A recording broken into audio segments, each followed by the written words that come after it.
ஆன்மீக சொற்பொழிவு ஆற்றுவதற்காக ஒரு வாய்ப்பை தந்திருக்கிறார்கள்.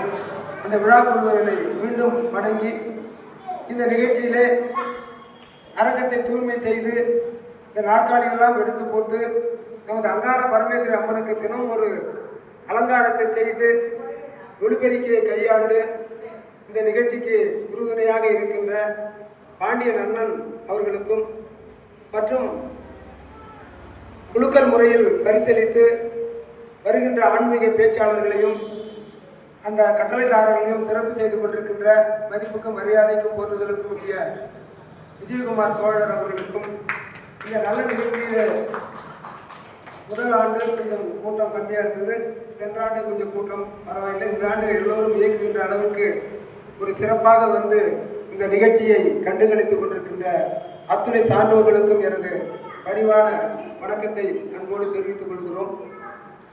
ஆன்மீக சொற்பொழிவு என்பது எதற்காக இந்த நிகழ்ச்சி நடத்தப்படுகிறது என்று சொன்னால், நாம் எல்லாம் ஆன்மீக பாதையிலே பக்தி பாதையிலே சென்று வாழ்க்கையை செம்மப்படுத்திக் கொள்ள வேண்டும். குறிப்பாக மாணவர்களுடைய கேட்கும் திறனை அதிகரிக்க வேண்டும் என்கின்ற ஒரு நல்ல நோக்கத்தோடு தான் நமது சங்கராபுரம் பர்வத ராஜகுல மீனவர் சங்கத்தின் சார்பாக இந்த நிகழ்ச்சி 3ஆம் ஆண்டு சீரோடும் சிறப்பாகவும் நடைபெற்றுக் கொண்டிருக்கிறது. அந்த பர்வத ராஜகுல விழா குழுவினருக்கு ஒரு கைத்தட்டலை கொடுக்குமாறு உங்களை அன்போடு கேட்டுக்கொள்கிறோம். ஒவ்வொரு நாளும் ஒவ்வொரு ஆன்மீக பேச்சாளர்கள் எழுதி வந்து அருமையான பாடல்களை பாடிக்கொண்டிருக்கிறார்கள். மார்கழி மாதத்திலே இப்படிப்பட்ட ஒரு நிகழ்வு நம் பகுதியில் கள்ளக்குறிச்சி மாவட்டத்தில் எங்கும் நடக்கவில்லை. சேலத்தில் நடக்கும், மதுரை, சென்னை போன்ற பெரிய நகரங்களில் தான் மார்கழி பெருவிழா என்பது நடந்து கொண்டிருக்கும். நமது பகுதியிலும் இந்த வரலாற்று சிறப்புமிக்க ஒரு நிகழ்ச்சி நடைபெற்றுக் கொண்டிருக்கிறது. உள்ளபடியே எனக்கு மகிழ்ச்சியாக இருக்கிறது. காதலாகி கசிந்து கண்ணீர் மல்கி ஓதுவார் தம்மை நன்னெறி உயிப்பது வேதம் 4லும்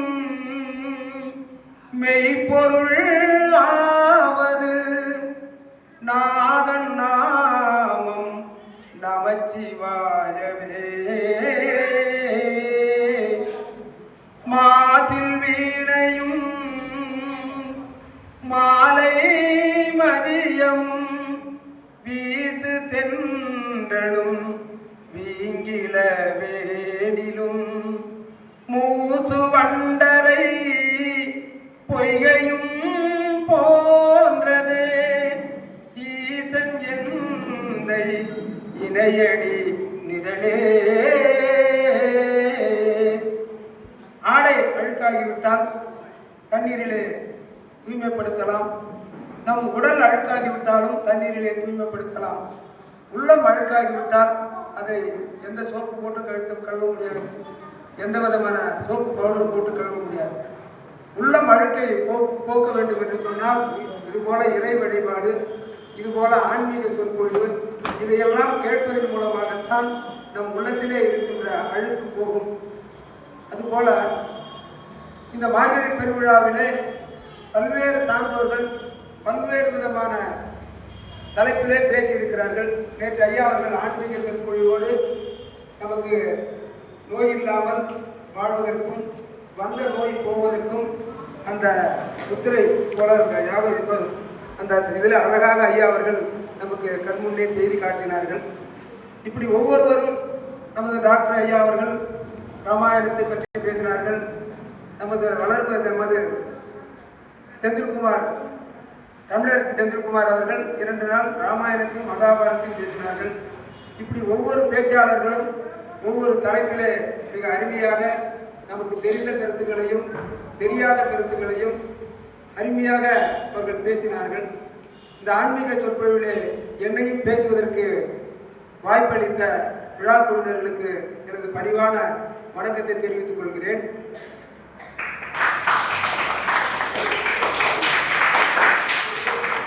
மகாபாரதத்திலே யுத்தம் என்று முடிவாகிவிட்டது. போர் நடக்க வேண்டும். முதல் நாளிலே அர்ஜுனனுக்கு சாரதியாக கண்ணன் அமர்ந்திருக்கிறார். அர்ஜுனன் பார்க்கிறான், எதிரே இருப்பவர்கள் யார் என்று சொன்னால் தன் பெரியப்பா பிள்ளை, தனக்கு வித்தை கற்றுக் கொடுத்த குருநாதர், தன்னுடைய பாட்டன், பாட்டனுக்கு பாட்டன், இப்படிப்பட்ட ரத்த சொந்தங்கள் தான் எதிரிலே நிற்கிறது. இவர்களோடு நாம் போரிட வேண்டுமா? இவர்களை கொன்றுதான் இந்த நாட்டை நாம் ஆள வேண்டுமா? அப்படியே கண் கலங்கி போய் காண்டிபத்தெல்லாம் கீழே போட்டான் அர்ஜுனன். கண்ணன் பார்க்குறார். கண்ணா என்ன?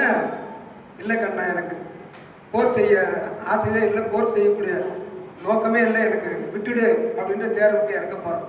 என்ன இங்கே பாருங்க, எதிரிலே இருப்பவர் யார்? என் பெரியப்பா பிள்ளைகளின் ரத்தம், எனக்கு வித்தை கொடுத்த குருநாதர், என் பாட்டனார்கள், பாட்டனுக்கு பாட்டனார்களாக இருக்கிறார்கள்.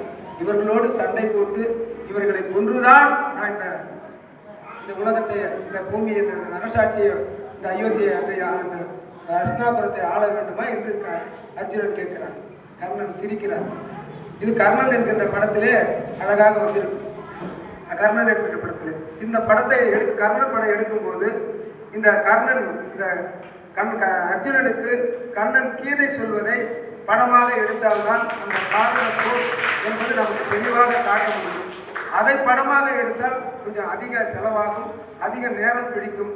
இதை ஒரு பாடலிலே சொல்வதற்காக யாரை கேட்கலாம் என்கின்ற போது கவியரசர் கண்ணதாசனை தான் அழைத்தார்கள். என்று சொல்ல நான் பாடிய எத்தனையோ பாடல்களிலே, பக்தி பாடல்களே, அந்த அம்பிகையை ஈஸ்வரி என்ற பாடலாக இருந்தாலும் சரி, முருகன் பாடலாக இருந்தாலும் சரி, அந்த கேட்டதும் கொடுப்போனே கிருஷ்ணா கிருஷ்ணா என்கின்ற பாடல் சரி, பல கண்ணதாசன் பாடல்கள் தான்.